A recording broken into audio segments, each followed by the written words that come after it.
nouvelle vidéo, je vais aborder avec vous une question de matériaux. En l'occurrence, la tresse et le nylon, qui sans vraiment diviser, alimente les discussions des longues soirées au cul des cannes, sans parler les publications sur les réseaux sociaux, où les pros et les antis se crêpent le chignon en avançant pour certains des arguments à enterrer de suite le plus profondément possible, tellement ils sont débiles et uniquement issus de on-dit, et qui prouvent bien que quand on veut parler de quelque chose, même aujourd'hui, vaut mieux être un minimum informé.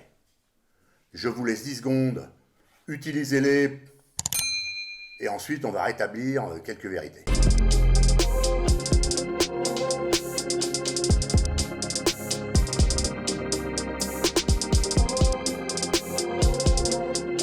Bonjour, c'est Hubert, j'espère que vous allez bien.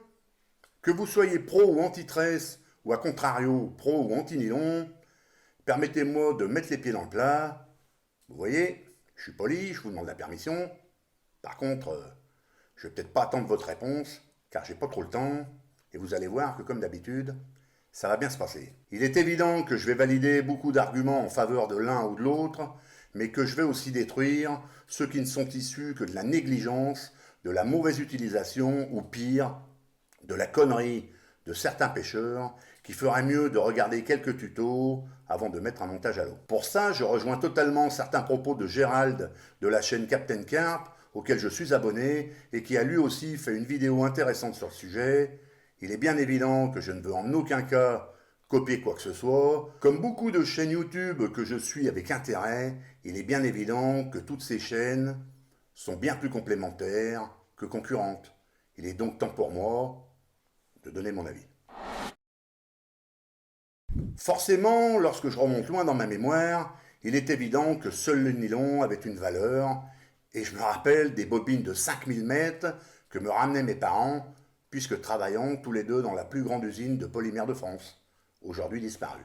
Dans la cave, je n'avais pas moins de 20 bobines de nylon, qui représentaient près de 100 000 mètres, de quoi remplir quelques centaines de fois les moulinets de la famille qui n'avaient d'ailleurs qu'une contenance limitée.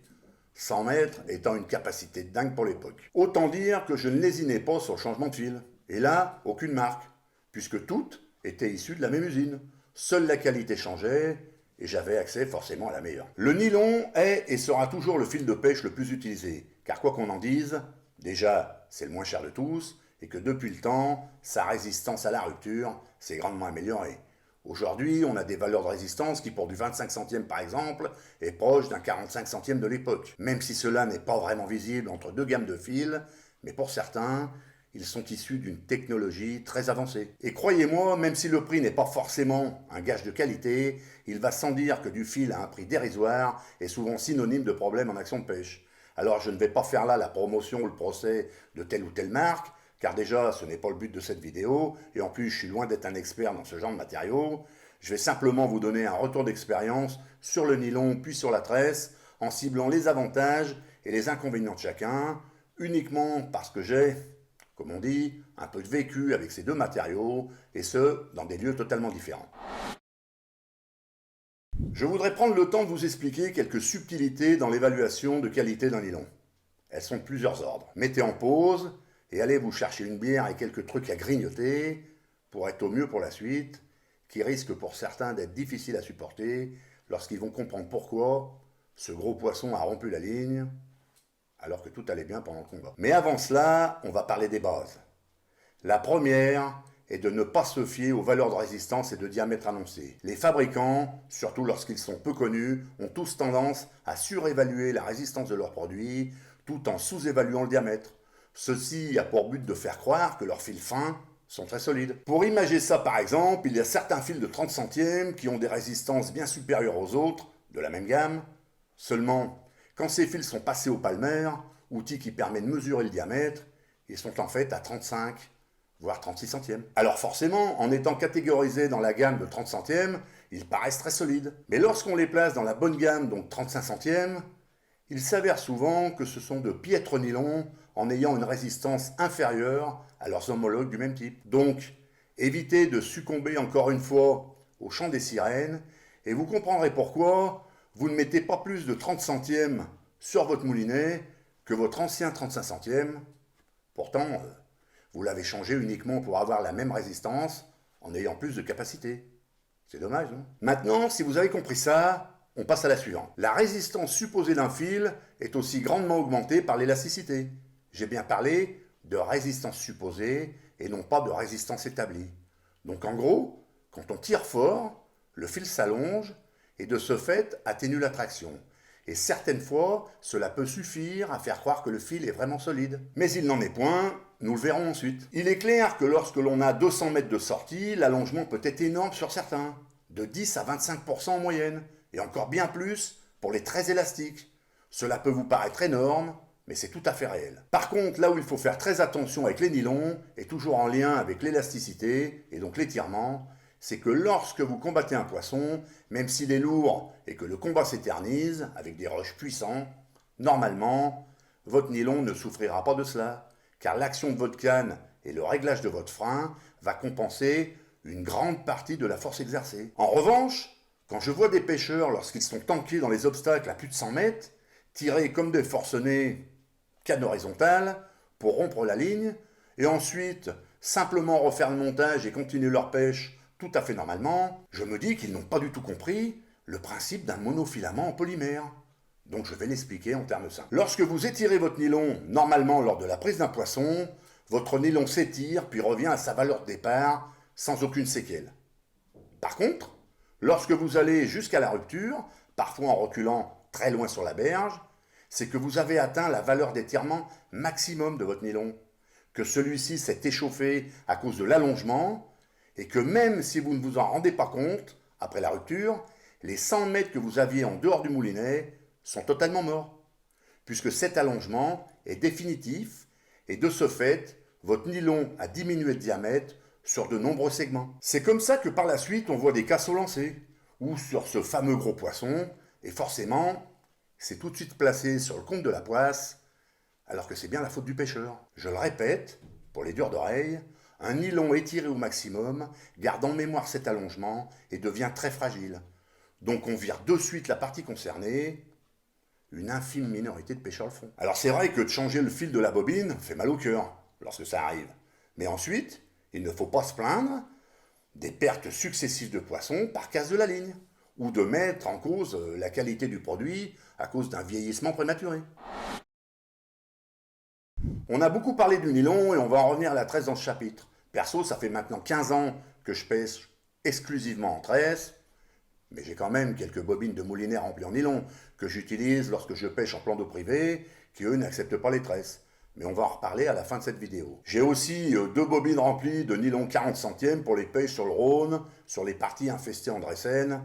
C'est pas non plus la solution ultime, mais ça convient dans la majorité des cas. Mais on en revient à la tresse. Perso, j'utilise de la tresse de 30 centièmes pour les pêches fortes en barrage, de la 25 centièmes pour les pêches tranquilles, et de la tresse de 15 centièmes pour les cannes marqueurs et spod. Et avec ça, je suis le plus heureux des pêcheurs, car il ne m'arrive plus du tout de dire « Oh, ça a cassé au niveau du nœud ». Quand je la change, c'est plutôt à cause d'éléments extérieurs, comme les bateaux qui me ramassent mes lignes par exemple, ou quand j'ai de nouveau besoin d'une charge maximale de mes bobines pour des pêches à très longue distance. La tresse est la meilleure amie du pêcheur de carpe. Croyez-moi, et ce pour de nombreuses raisons que je vais vous énumérer. Pour ceux qui viennent de dire ou de penser « Oui, mais ça blesse les poissons », je vais attendre encore 1 ou 2 paragraphes avant de me fâcher. Donc le premier avantage de la tresse, c'est bien sûr sa résistance. Et là, ça ne fait aucun doute qu'elle surpasse largement n'importe quel nylon, même les plus onéreux. Et pour rester dans l'onéreux, dire que la tresse coûte cher, cela peut être vrai, selon la marque que l'on utilise.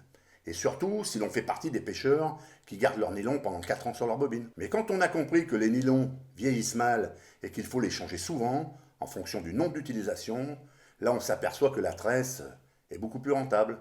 Croyez-moi, il n'y a pas photo. Du côté de l'abrasion maintenant, c'est à prendre avec des pincettes en fonction de la comparaison. Tout dépend si vous prenez le diamètre ou la résistance supposée. Parce qu'il est clair que si vous prenez une tresse de 40 livres et un nylon de 40 livres, le nylon aura l'avantage puisque son diamètre sera près du double de celui de la tresse.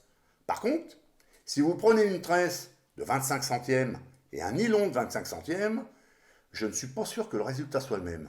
Essayez pour voir. En plus, suivant la tresse choisie, 4, 8 ou 12 brins, même si le diamètre ne change pas, la résistance établie au réel n'est pas la même. Déjà dû au nombre de brins, mais aussi que plus il y a de brins, plus la tresse est ronde, et cela augmente la glisse sur les surfaces abrasives. Une 4 brins est ce que l'on appelle une tresse plate, contrairement aux 8 et 12 brins qui sont ronds. Du côté sensibilité, là vous êtes en lien direct avec votre montage, et si celui-ci est agressif, eh bien c'est la touche assurée. Et sur la berge, vous le saurez dans la demi-seconde, simplement à cause de son élasticité totalement nulle. Et je vous l'affirme, même avec un ventre énorme de votre cordeligne. Alors qu'avec du nylon, à la vue de son élasticité, lorsque vous pêchez à 150 mètres de votre poste, un montage posé à 10 mètres de l'obstacle, qui est déjà en soi une sacrée distance de sécurité, et bien lorsque vous avez le premier bip, la carpe a déjà fait la moitié du chemin vers celui-ci. Et le temps que vous preniez contact, elle a fait l'autre moitié. Résultat, à chaque fois tanké, sans avoir la main mise sur le combat. Eh bien parce que, mais comme cette réponse de Normand n'a pas l'air de vous convenir, je vais m'expliquer. En fait, le nylon a quand même des avantages indéniables, qui pour le premier est son prix. Même s'il y a des nylons hors de prix, justifiés ou pas, je ne m'engagerai pas sur ce terrain, puisque ne les ayant jamais utilisés, mais cela laisse supposer une très bonne qualité quand on voit les prix de certaines grandes marques. Pour la majorité des nylons du marché, ils sont abordables, et heureusement, car leur longévité est souvent très faible. Il faut donc les changer relativement souvent. Ils ont aussi la particularité d'accepter beaucoup plus les erreurs de débutants lors des combats. Et encore, faut-il que le reste du matériel soit en rapport avec le fil utilisé. Car utiliser un 28 centièmes sur une canne de 3,5 livres avec une action de pointe, donc relativement raide, relève de l'inconscience quand on est débutant. Il faut toujours veiller à un équilibre de l'ensemble, canne, moulinet, fil, c'est le b.a.-ba dans la pêche de la carpe. Le nylon se lance aussi beaucoup plus loin, à diamètre égal, car il a une meilleure glisse, coule beaucoup mieux et se plaque bien au fond. Et il est aussi moins visible. Perso, lors de mes pêches en plan d'eau privée, j'utilise un fil souvent en 28 centièmes, très solide, peu élastique, mais cette association a un revers, et qu'il vrille énormément. Mais bon, je fais avec, parce que c'est mon choix, et qu'il est impossible pour un nylon d'offrir tous les avantages sans aucun inconvénient. Parce que quand j'entends les griefs contre la tresse dans la bouche de certains pour des questions d'éthique et de respect du poisson, je me dis que la connerie est une denrée qui n'est pas prête à disparaître. Je cite, « L'utilisation de la tresse en cordeligne blesse les carpes. » Alors là, respect, hein.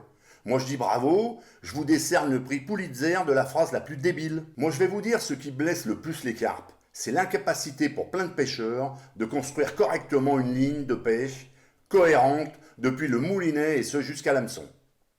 Et ces mêmes pêcheurs, qui parlent de choses qu'ils ne connaissent pas, pêchent en nylon de 30 centièmes, avec une tête de ligne en 50 centièmes pour lancer loin, et finissent leur montage avec une tresse de 25, voire même 35 livres, ou un fluoro de 50 centièmes pour la rigidité de leur montage chaude. Mais ça les choque pas du tout. Sauf que quand ça casse, pas besoin de vous faire un dessin de l'endroit le plus fragile. Et là, la carpe se promène avec une laisse de 15 mètres et plus, et c'est souvent avec ça qu'elle se défonce la bouche pour se libérer lorsque la laisse s'accroche dans les branches d'un obstacle. Sans parler de ceux qui, lorsqu'on voit le remplissage de leur moulinet avec du fil qui date du Moyen-Âge, on se dit qu'au lieu d'acheter du matos pour faire les kékés au bord de l'eau, ils devraient sérieusement revoir leurs priorités. J'ai toujours été sidéré d'entendre leur analyse du problème. « Oh merde, encore cassée !»« Oh putain, ça fait 3 fois !»« Elle devait être encore sacrément grosse, hein !» Non, elle était normale, hein. Par contre, elles vont pouvoir créer une assoce, hein. I love piercing. Du coup, je voulais finir par parler de leur QI, puis aussi de parler de coquillage.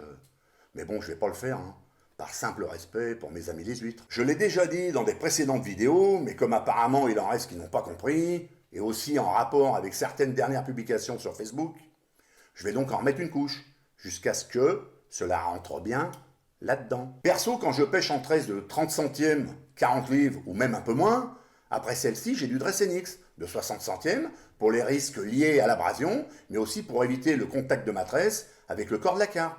Puis 20 centièmes de fluoro en 80 centièmes pour la partie pré-piquage de mon montage, et la terminaison est soit rigide en fluoro en plus faible diamètre, soit souple en tresse de 20-25 livres. Et s'il y a problème, la carpe ne part qu'avec l'hameçon, et 10 cm maximum du bas de ligne. Voilà comment il faut construire une ligne de pêche, du plus solide au plus fragile, et non pas l'inverse. Donc, arrêtez de suite de dire que la tresse est à bannir, il faut apprendre à pêcher avec, et vous verrez que ce n'est pas le cas. Dans ce dernier chapitre de la vidéo, je vais vous balancer en vrac quelques théories, idées et constatations sur ces deux matériaux. Comme je n'ai pas trouvé à les placer dans les chapitres précédents, je vous fais un lot complet. Allez, c'est parti.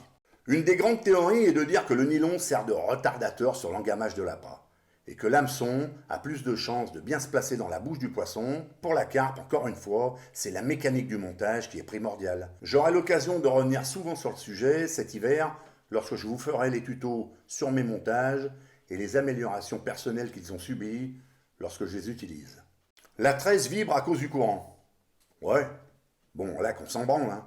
Et en rivière, vu le bruit des bateaux et autres nuisances sonores dues à tout un tas d'infrastructures immergées, sans compter que sur le poste où vous pêchez, les pêcheurs de carnat ou même les carpistes ont déjà laissé de la bannière lors de casse, donc on peut se dire que ça vibre depuis longtemps. Et surtout, sachez que sous la surface, quel que soit l'endroit, c'est loin d'être le monde du silence, hein. Vous savez donc ce que j'en pense. Il est clair que lors d'un combat puissant avec une carpe, lorsqu'on utilise de la tresse, il faut que l'action de la canne soit en rapport et que le réglage du frein soit précis. Parce que sinon, les risques de décrochage seront bien plus nombreux. Et quand on dit que le nylon limite les décroches, eh bien oui et non.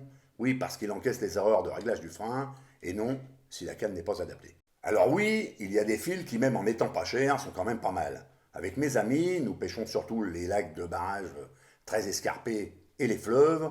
On a opté depuis un très grand nombre d'années pour un fil simple et pas cher. Le 4x4 de Decathlon. En 40 centièmes, j'en mets plus de 400 mètres sur mes Big Bait Runner long cast et ça fait le boulot. Pour la pêche dans les herbiers ou dans les nénuphars, la tresse est nettement supérieure car elle sectionne les tiges au contact. C'est pour cela que dans le cas de pêche comme celle-ci, je raccourcis fortement ma tête de ligne pour que le cisaillement se fasse très près du montage puisque c'est de là que vient la force de traction. 1,50 m suffit, cette fois-ci, uniquement pour le contact avec le corps du poisson. C'est vrai que la sensation est bien meilleure en tresse qu'en nylon, ça c'est un fait. Et si l'on peut se dire que c'est agréable en action de pêche lors d'un combat, il est impératif d'utiliser de la tresse pour le sondage. Avec de la tresse, je peux facilement vous dire si c'est du sable, de la vase, du gravier, des cailloux, etc. Et ce, avec une très grande précision. Lors de pêche près d'arbres morts, la tresse peut poser des problèmes. Sur une branche d'arbre, la tresse a tendance à trancher le bois et se coincer, ce qui est très difficile à déloger ensuite, et c'est un gros problème dans les pêches d'obstacles. Mais c'est encore une fois la conception de la ligne complète qui doit être adaptée. C'est une des raisons d'utiliser une tête de ligne beaucoup plus longue avec un nylon de fort diamètre. En lac encombré, je vous conseillerais d'utiliser de la tresse et surtout de la tresse normale et pas du tout coulante. Pourquoi ? Eh bien simplement que si vous pêchez à grande distance, ce qui est courant en grand lac, tout ce qui se pose sur le fond est sensible aux accros de toutes sortes. En aucun cas, il ne faut que votre corps de ligne ne soit en contact avec le fond, et donc les tresses coulantes sont à bannir.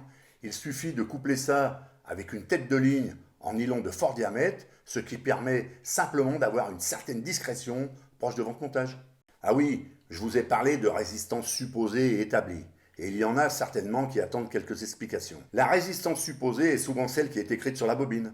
Elle correspond à une résistance linéaire et le chiffre n'a aucune corrélation avec le poids du poisson que l'on souhaite prendre. Ça peut paraître évident, mais on m'a déjà posé la question. Si, pour sortir des 20 kg, il fallait au moins du fil de 40 livres. Ça vous fait marrer, hein? Sauf que sur un rush puissant, frein serré, une carpe de 10 kg peut vous péter du 40 livres. Et donc, on en revient à la résistance établie au réel. Là, elle est souvent plus faible que prévu, même si elle est compensée certaines fois par l'élasticité en cas du nylon. Néanmoins, la cause de cette faiblesse est en partie due au nœud que l'on fait sur la ligne. Et là, je ne vais pas vous parler de tel ou tel nœud, pas le temps, on verra plus tard, sans compter le vieillissement, les UV, l'abrasion, etc. Dernier point important, le diamètre des tresses. Alors là, permettez-moi de vous dire que c'est le bordel, et que généralement, aucun des diamètres avancés n'est exact. Si pour un nylon, les valeurs sont fiables lorsqu'on les mesure, et je l'ai fait souvent avec un palmer, pour les tresses, c'est moins évident, puisque la tresse est un multifilament creux, les spires peuvent ne pas être serrés, et il y a donc de l'air à l'intérieur. et si on les mesure avec les mêmes outils que pour le nylon, elles peuvent subir l'écrasement et s'aplatir. Ce qu'il faut savoir, c'est que les tresseaux de gamme sont serrés, donc proches de la valeur annoncée. Pour les autres, si vous avez un palmer, mettez-les en tension et mesurez. La valeur ne sera certainement pas celle inscrite sur la bobine. Voilà, j'ai terminé, désolé d'avoir été un peu long.